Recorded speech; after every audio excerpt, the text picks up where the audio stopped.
Hello, everybody. Let's talk about the star Antares. Now, these stars have been a really big topic for me, especially on YouTube, actually. They're the only videos that seem to do very well. And it's because nobody else talks about them. And if people do, they don't really give very good information about them. And there's a reason why nobody talks about them, which is because they don't know anything about them.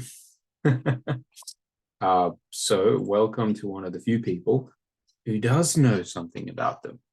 And this is really, really well researched.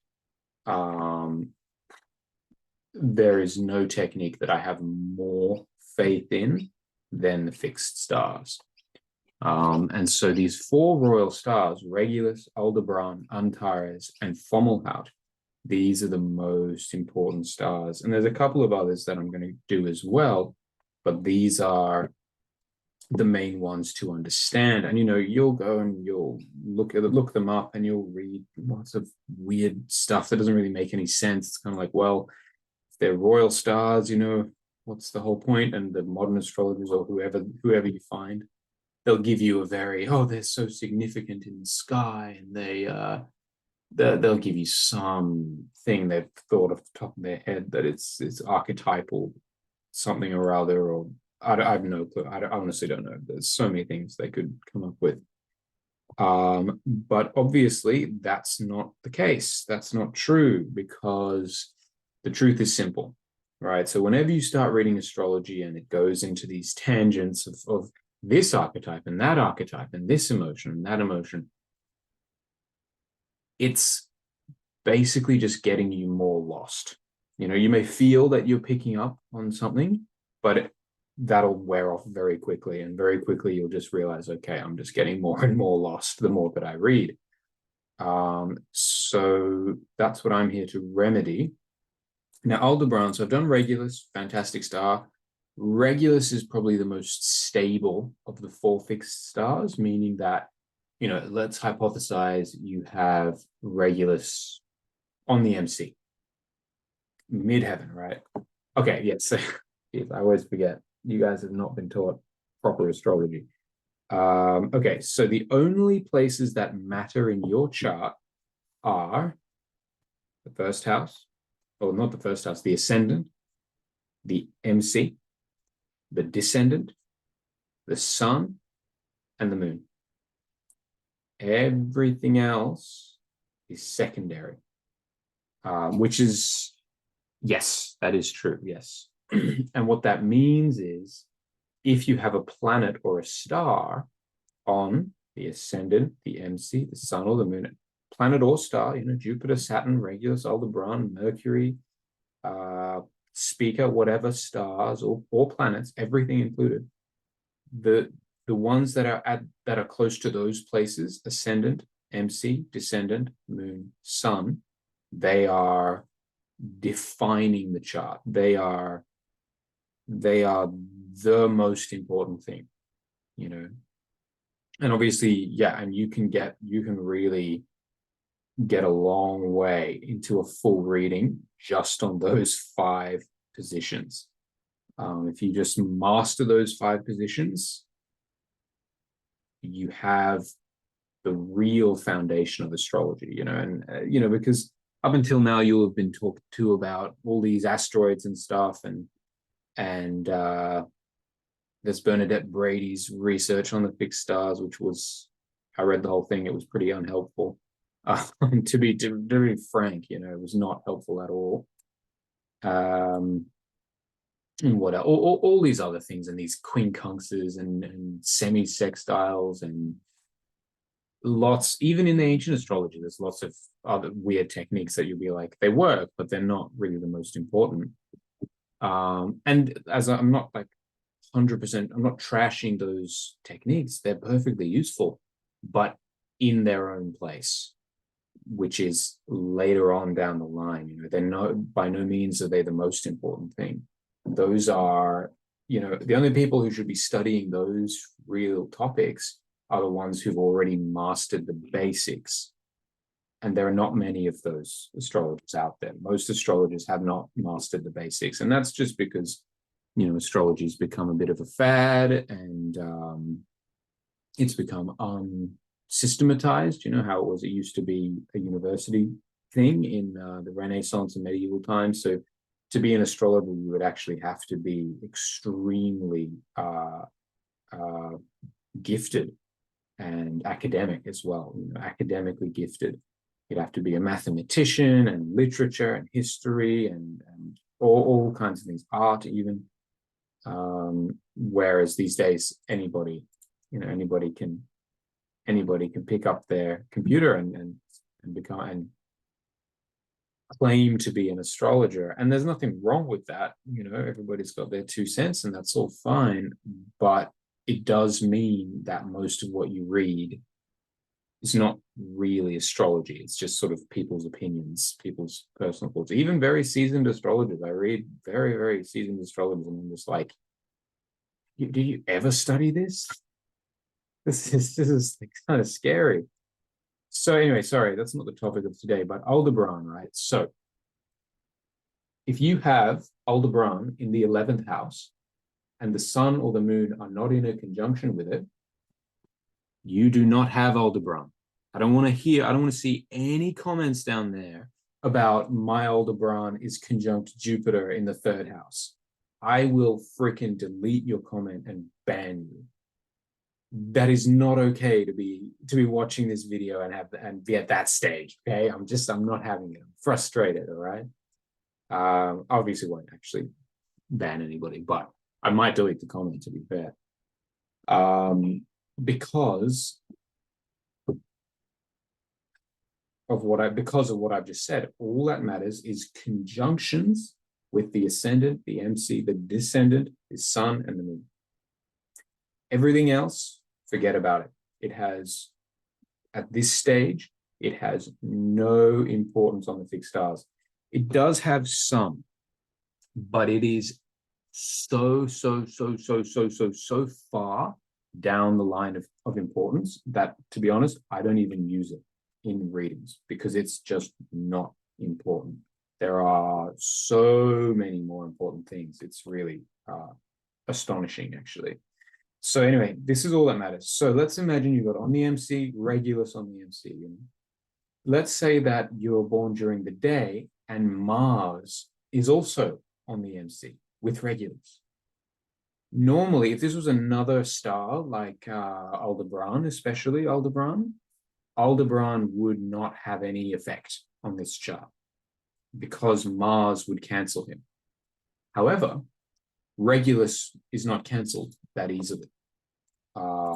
That's what I have seen in all the examples I can think of, and the most notable is Donald Trump, who has Regulus rising within 1 degree, and of course, so we'll talk about this a bit more. But anyway, so he has Regulus rising within about 1 degree. Actually, his is a very, very special case. I'll show you this chart.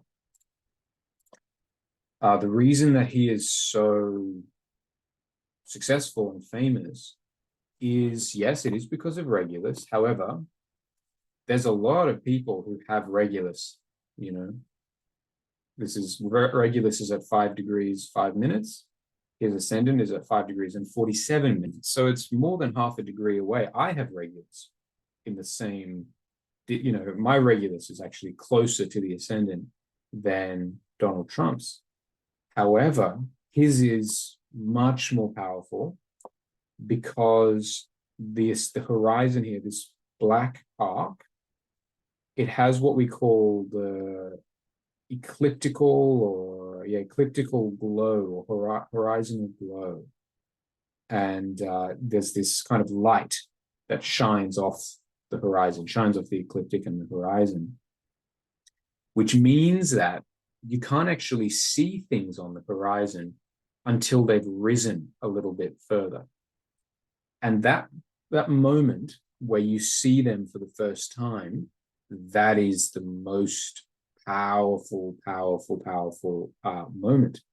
And so that's what is happening in Donald Trump's chart. You can see Regulus is just a bit above the horizon, and that's enough for him to be visible at the first, for the first moment he's visible. Because honestly, other than that, I don't see that. I don't see a lot of other indicators of Donald Trump's kind of power. However, that also being said, look, we also have a day chart. So he's born near midday, and Mars is in the ascendant, right on the ascendant conjunct Regulus. So it doesn't cancel Regulus. It actually adds to the flavor of Regulus. So he'll be more aggressive and sexual and promiscuous and have anger issues, that sort of thing. Rebellious, whatever. And also problems with, police and courts and what else? Yeah, all kinds of things. Anyway, it doesn't matter. And yeah, anyway. So that's really interesting with regulars. And yeah. So that thing about the horizontal glow is interesting, and Regulus being the most reliable. So, however, Aldebaran is the best. Aldebaran is the best star. However, it is also the most volatile, meaning that somebody may have Aldebaran exactly rising, but they may have Saturn and Venus in an opposition with, I don't know, Mars making a square or something like that, something bad, or Moon, Saturn opposite Venus, I don't know. And that will mean that Aldebaran doesn't have any influence, or especially with Saturn, the influence will be delayed. So they won't have the experience of Aldebaran until much, much later on. And yeah, I know I had a client with this. I have a couple of clients with this actually, with Aldebaran, who, Aldebaran, imagine, usual case, I actually have Aldebaran as well, which is kind of cool. But so Aldebaran is the luckiest and most powerful star. It makes people of extreme fame. Okay, hold on. We need to caveat here. This is very precise. Okay, this technique is extremely, extremely precise. And a few minutes, arc minutes, ecliptical minutes, or degree, less than a degree, basically. A few minutes of deviation will change the influence massively, like really, really quite hugely. Yeah. So if you have a royal star, Regulus, Aldebaran, and Taurus, if they are, like I said, on ascendant, MC, Sun, or Moon, and they are within half a degree, plus or minus half a degree. So this is very, very precise. You need to know your birth time, really know your birth time. So this is really, really precise. If they're within plus minus half a degree, in fact, it's probably even tighter than that.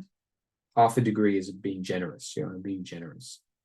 But if it's very, very tight conjunction, like within 10 minutes, which is 1/6 of a degree, then that means extreme fame. That is the condition for extreme fame.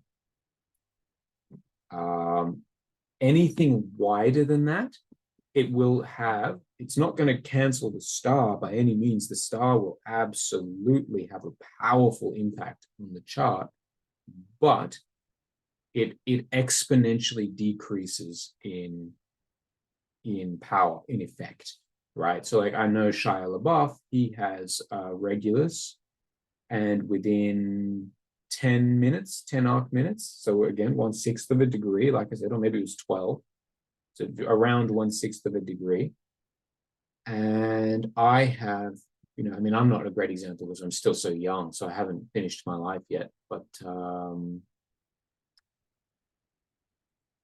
yeah, we can use it for now. I have Regulus about 0.5 of a degree away from my ascendant, maybe a bit more, maybe 0.6.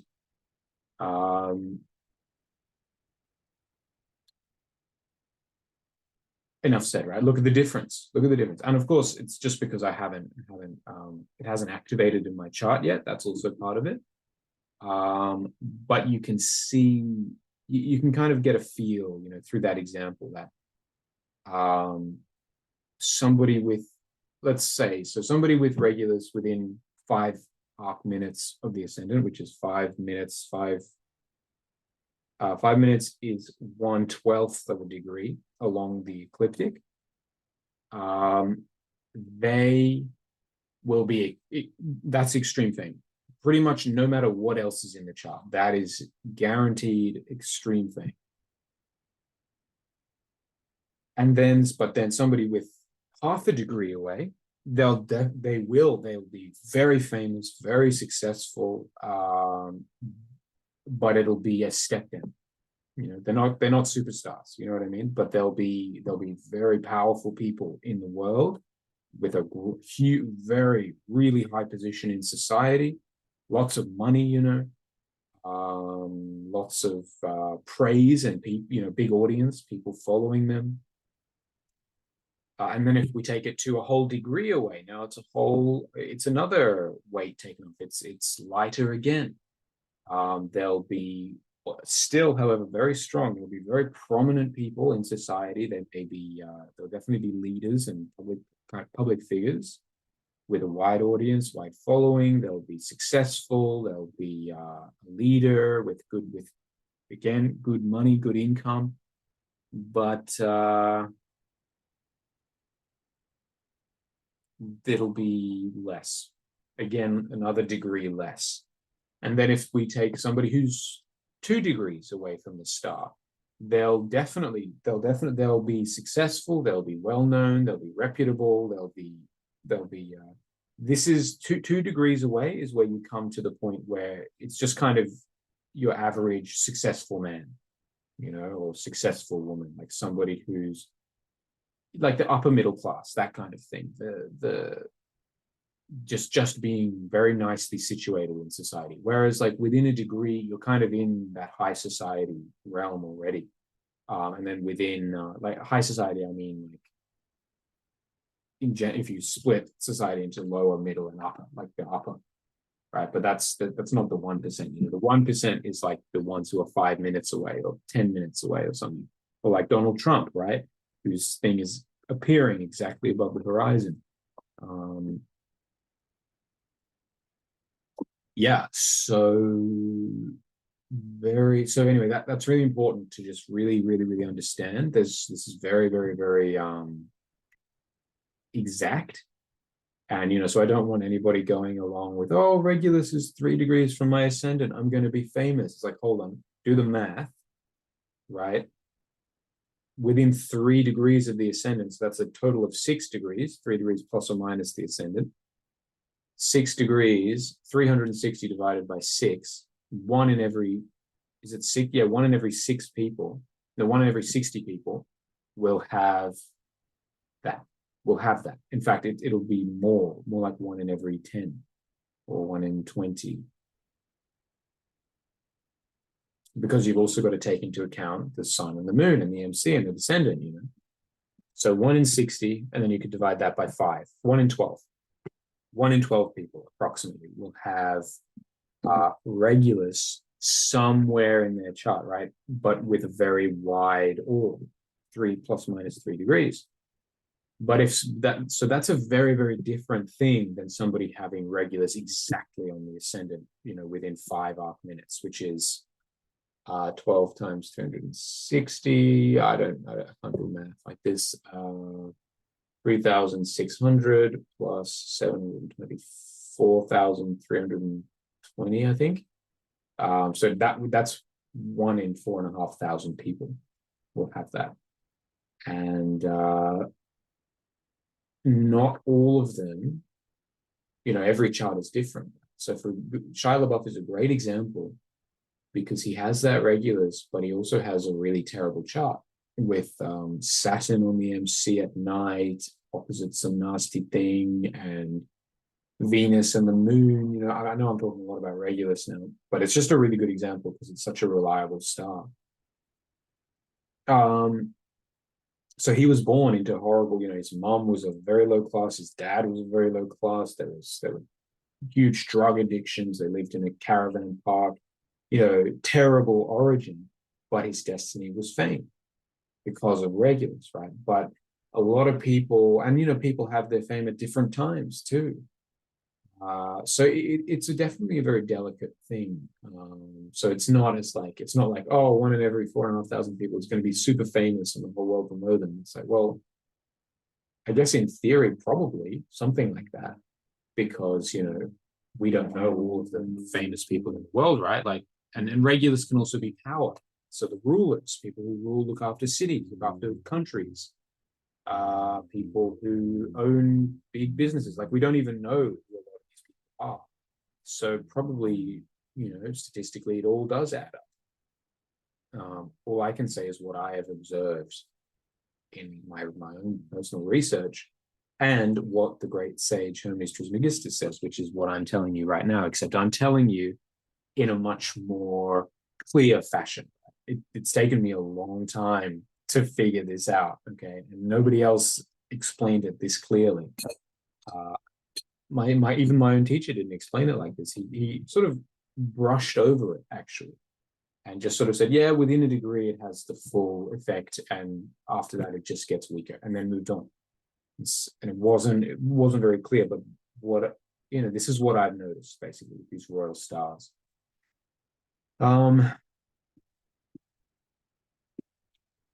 So Aldebaran, most easily cancelled. I know quite a few people with a strong Aldebaran who are born into not wealthy families. One of my friends was also born with a strong Regulus like me, and hers is much stronger than mine. And she was born, her dad was involved in the creation of Facebook. So you get the idea, right? This stuff works. This isn't a joke, what I'm talking about. This isn't like a theoretical, like, this is something that I have seen play out in life over and over and over and over and over and over and over again. Every time it comes up, there's no mistaking it. So anyway, I do also have Aldebaran. Mine is not cancelled by anything bad, apart from maybe Saturn, but my Aldebaran's not that strong. So my Aldebaran is 2.5 degrees away from my sun. So Aldebaran is primarily a star of wealth. So what that means is that I'll be born into a wealthy family, but not too wealthy, which is the case. My mom's a doctor. And who else do I know? And that one, Aldebaran gets significantly stronger. I have a friend who has Aldebaran, I think, within 1 degree from the ascendant.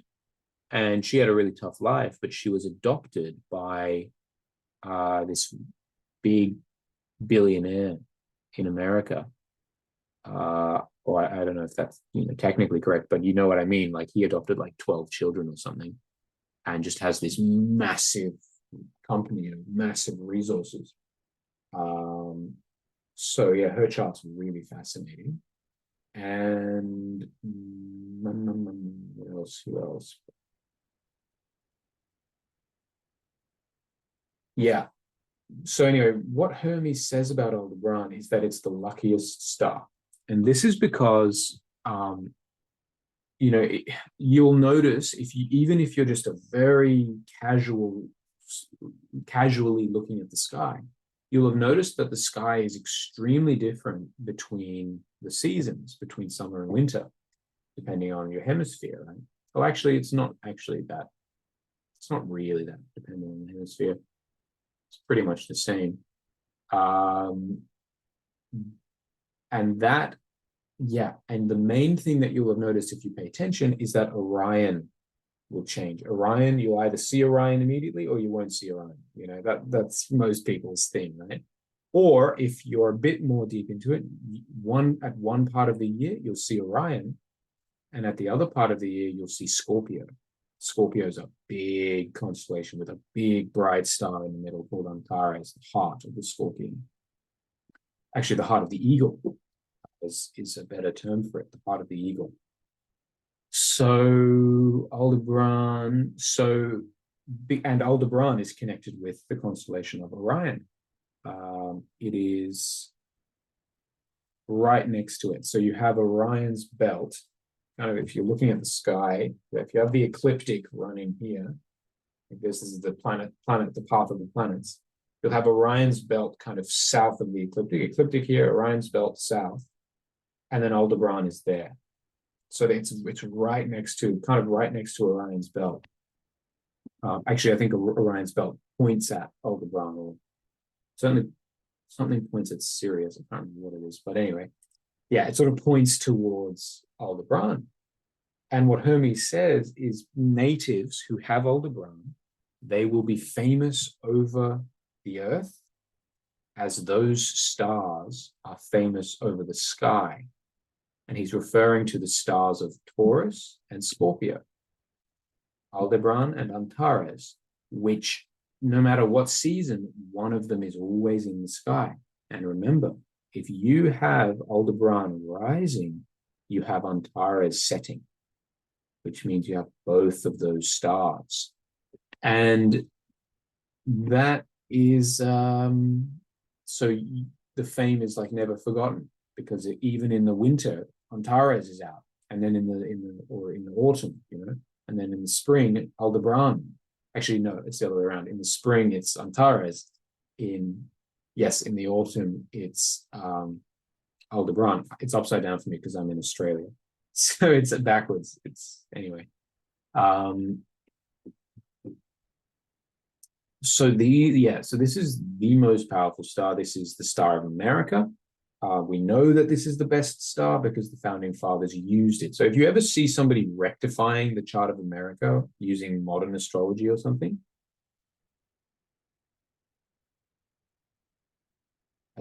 I don't have words for it. They don't have a damn clue what they're talking about. I've seen some of those rectifications, and it's just embarrassing. It's just embarrassingly bad astrology. Oh my God. It makes me sad to be associated with astrologers, actually doesn't too much, but it's, you know what I mean, right? Like, it's just like, come on, guys, this isn't that hard. You just have to look for the truth, it's there. Anyway, so that's wrong. Any rectification of the chart of the USA is bollocks, because the chart of the USA was very, very delicately designed around the star Aldebaran. And that's why they're so powerful, right? That's why they basically rule the world at the moment. That is changing. But that star is what makes America so powerful. Because, the theories are complicated. I've made a post, I may have deleted it actually. Maybe I hope that I saved it somewhere. But I'll have a post about it on July 4th, on my Instagram. So just go and look that up. It's really, really interesting stuff. But anyway, that's the best example of the power of Aldebaran. And I know I've had some clients who had really powerful, they were really powerful people in America. And what do I see? Aldebaran on the ascendant. Who else did I see? Yeah, there were some really powerful people, but pretty, not all the time, but it's, because there are a lot of things that create a famous and successful destiny. There's lots of different things, and only one of them is the stars. So in quite a few famous, successful people, you will see the royal stars. I can name some off the top of my head. You've got Elon Musk is an interesting one. He's connected with Aldebaran as well, but it's a very curious connection. Very, very, actually extremely curious connection. And maybe his birth time is not correct. But anyway, Elon Musk, he did have connection with Aldebaran. It took me a long time to find it. Most people would never know what his connection with Aldebaran is, but he does. I've heard that Donald Trump does, but I'm not sure about that. I don't think that's true. Not Donald Trump. Obama kind of had an Aldebaran. JF Kennedy, Marilyn Monroe. These are all Aldebaran, by the way. These aren't even the other royal stars. Who else? A lot of presidents. A lot of presidents have had Aldebaran.